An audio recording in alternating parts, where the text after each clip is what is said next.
Hello everyone, आपका edu सर्वज्ञ में एक बार फिर स्वागत है। आज हम कॉन्सेप्ट थ्रू प्रॉब्लम्स में एक नई प्रॉब्लम लेकर आए हैं और इस प्रॉब्लम के थ्रू हम कॉन्सेप्ट को समझेंगे। प्रॉब्लम आपका है रोटेशन मोशन से। क्लियर? तो प्रॉब्लम देखते हैं क्या है।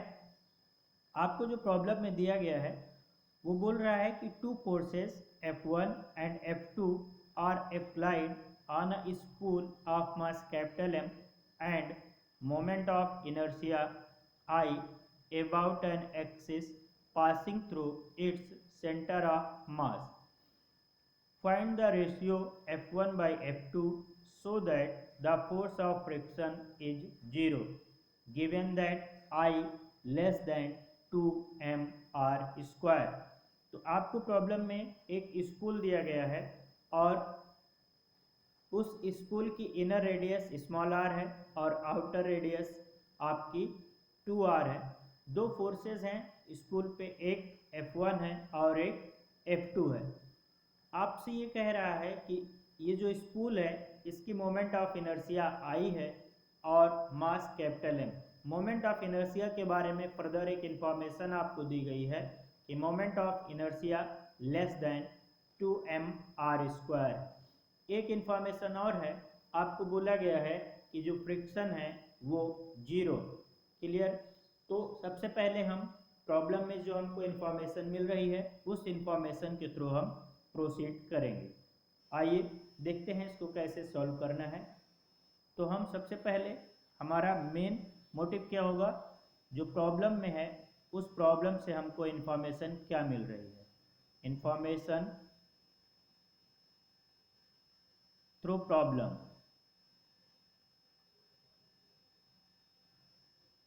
सबसे पहले हम इसको नोट करेंगे कि हमको प्रॉब्लम के थ्रू क्या इंफॉर्मेशन मिल रही है। फर्स्ट आपसे कह रहा है कि I लेस देन 2mr²। यहाँ से कोई बहुत ज़्यादा इंफॉर्मेशन आपको प्रोसीड करने के लिए नहीं मिलेगा। ठीक है। दूसरा आपसे कह रहा है कि F that is friction equals to 0। यहाँ से देखिए ये इंफॉर्मेशन आपके लिए काम की है। इस इंफॉर्मेशन से अगर आपको हल्का सा कुछ याद है, ठीक है, तो देखिए कॉन्सेप्ट यहाँ पे छुपा हुआ है। देखिए आपका जो स्पूल है, ठीक है, स्पूल क्या कर रहा है, रोटेट कर रहा है। स्पूल स्पूल आपका जो है वो किस में है, रोटेशन और ट्रांसलेशन। कैसे है ये अभी आपको बताते हैं। ये rotation plus translation. Clear? Spool में ये दो टाइप के मूवमेंट होंगे। ठीक है। तो अब हम जानते हैं कि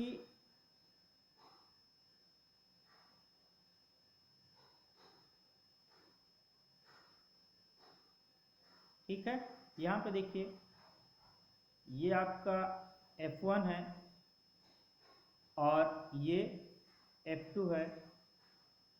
ये आपका सरफेस है, ये आपका सेंटर है। तो इस सेंटर के अबाउट F1 फोर्स का एक टॉर्क होगा और इसी सेंटर के अबाउट एक F2 फोर्स का टॉर्क होगा। ठीक है। तो F1 का टॉर्क जो होगा वो ये इस स्पूल को किधर रोटेट करेगा, F1 का टॉर्क इसको क्लॉकवाइज रोटेट करेगा। किधर रोटेट करेगा, ये क्लॉकवाइज। और F2 का टॉर्क जो है वो किधर रोटेट करेगा, F2 का टॉर्क देखिए F2 का टॉर्क इसको एंटी क्लॉकवाइज रोटेट करेगा।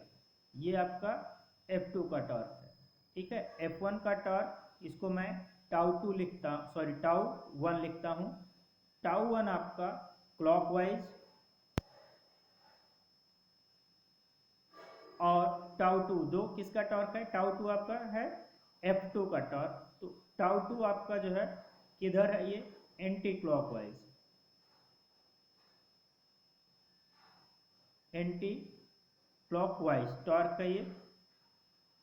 ठीक है। अब देखिए अनबैलेंस टार्क है, F1 और F2 दोनों अनबैलेंस्ड हैं। क्यों?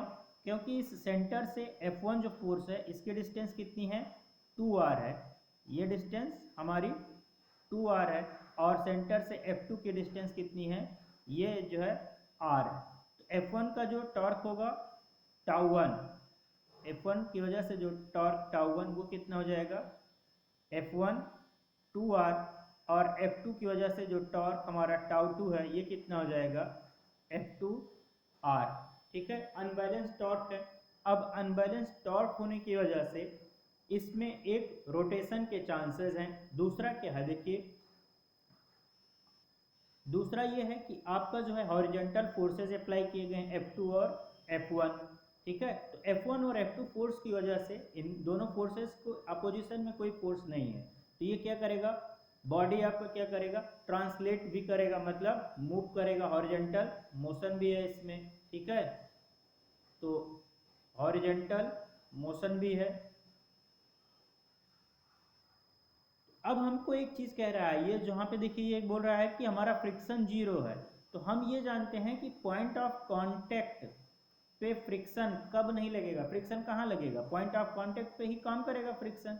तो पॉइंट ऑफ कांटेक्ट पे फ्रिक्शन हमारा कब नहीं लगता है, जब ट्रांसलेशनल मोशन में जो एक्सीलरेशन होता है दैट इज 80, और रोटेशन की वजह से जो आपका एक्सीलरेशन होता है, ठीक है, ए आर रोटेशनल एक्सीलरेशन, ये आपस में क्या होते हैं, इक्वल होते हैं। क्या होते हैं, इक्वल होते हैं। तो 80 और ए आर हमारा इक्वल होगा, यहाँ से हमको ये इंफॉर्मेशन मिल रही है। फिर से एक बार बताते हैं, आपसे कह रहा है कि फ्रिक्शन 0 है, इसका मतलब फ्रिक्शन हमारा कहाँ पे काम करता है, पॉइंट ऑफ कांटेक्ट पे, पॉइंट ऑफ कांटेक्ट पे फ्रिक्शन लगेगा, और पॉइंट ऑफ कांटेक्ट के पास दो एक्सीलरेशन है, इसके पास 2 एक्सीलरेशंस, क्लियर, 2 एक्सीलरेशंस, एक आपका 80 ट्रांसलेशनल एक्सीलरेशन, ट्रांसलेशनल, और एक रोटेशनल, क्लियर। इसको हम 80 से लिख रहे हैं और इसको AR से। तो हम ये जानते हैं कि हमारा फ्रिक्शन कब 0 होगा, जब AP 0 हो, AP क्या हो, रेस्ट पे हो, या AP हमारा क्या हो, AP 0 हो, मतलब पॉइंट ऑफ कांटेक्ट जो है वो रेस्ट पे हो। तो AP 0 होने के लिए AR और AT आपस में इक्वल और अपोजिट होंगे, क्लियर है। अब देखिए इस डायग्राम को हम देखते हैं, चलिए इस डायग्राम में देखिए हमारा AT किधर होगा, हमारे दोनों जो फोर्सेज हैं, जो हॉरिजॉन्टल फोर्सेज हैं, वो F1 F2 positive vector direction में है। तो यहाँ से हमको ये पता चल रहा है कि हमारा जो AT होगा वो किधर होगा, AT हमारा पॉजिटिव x में होगा, AT किधर, पॉजिटिव x में होगा, क्लियर है। तो AT जो है हमारा, AT किधर है, पॉजिटिव x में है।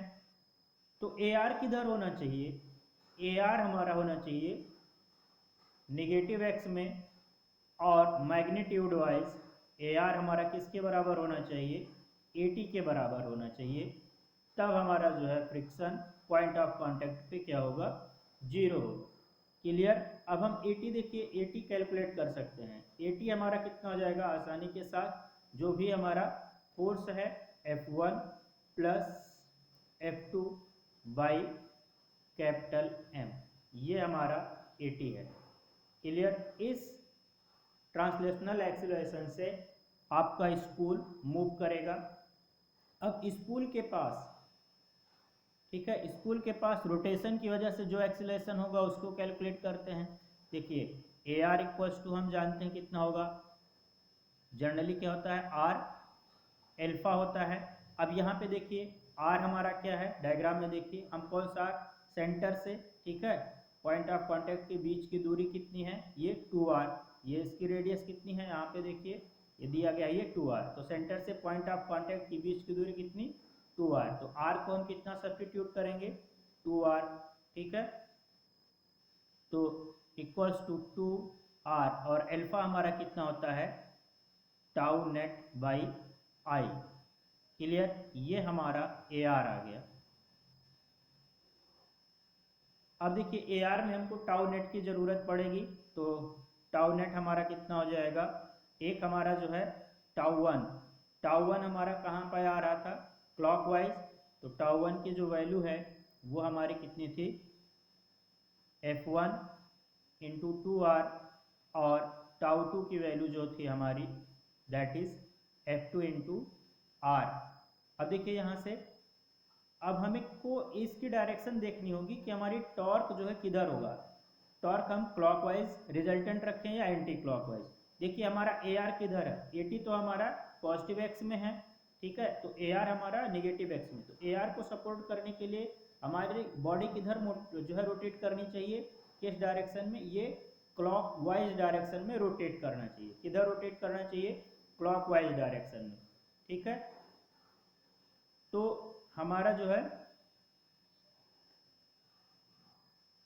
एटी के अपोज में, ठीक है, एटी को सस्टेन करने के लिए हमारा टॉर्क किधर होना चाहिए, नेट टॉर्क हमारा होना चाहिए, ठीक है, टाउ नेट इसको लिख देते हैं।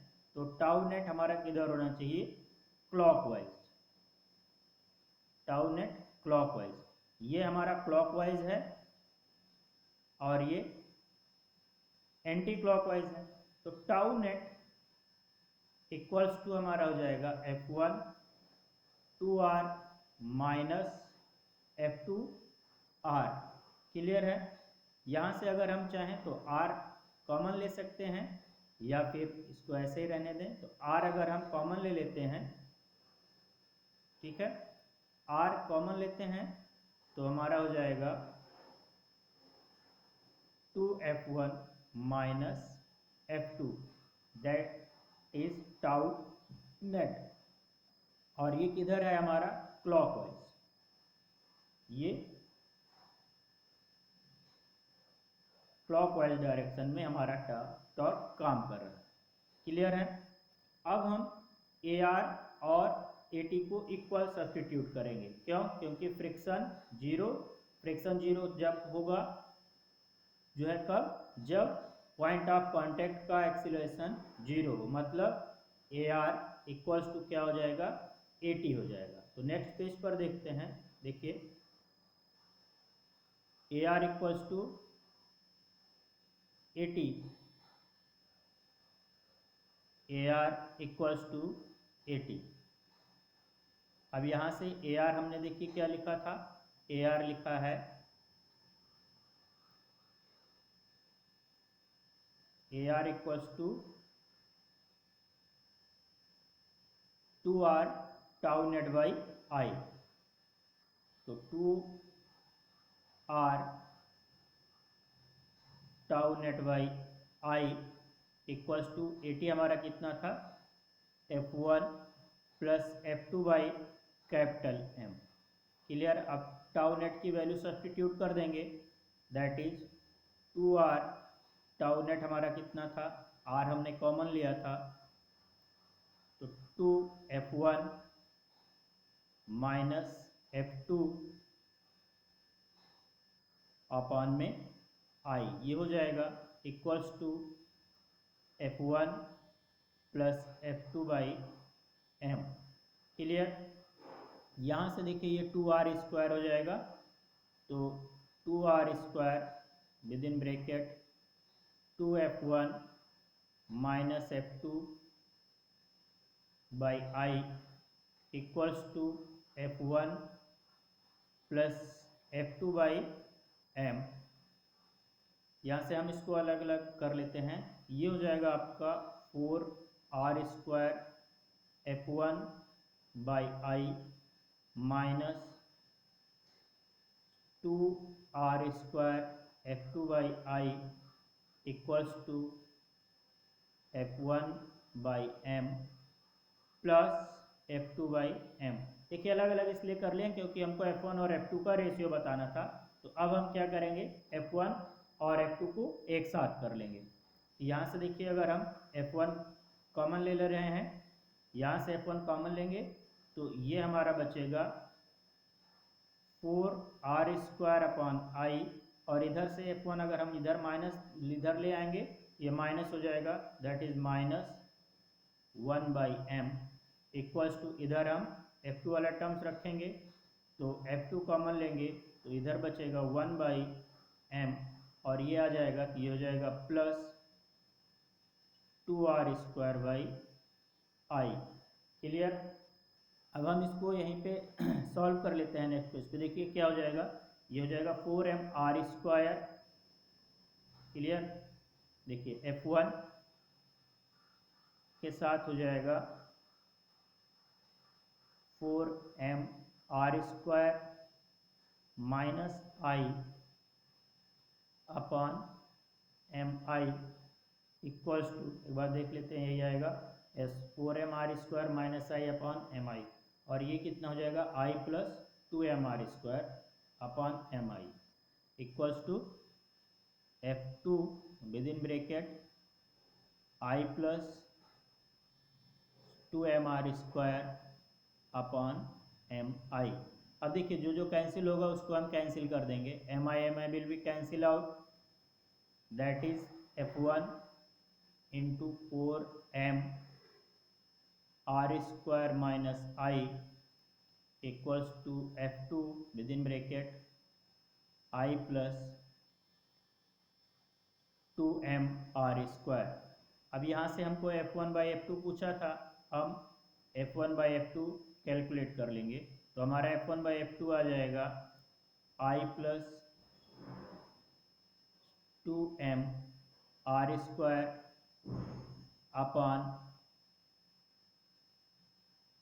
4mr² -i। क्लियर।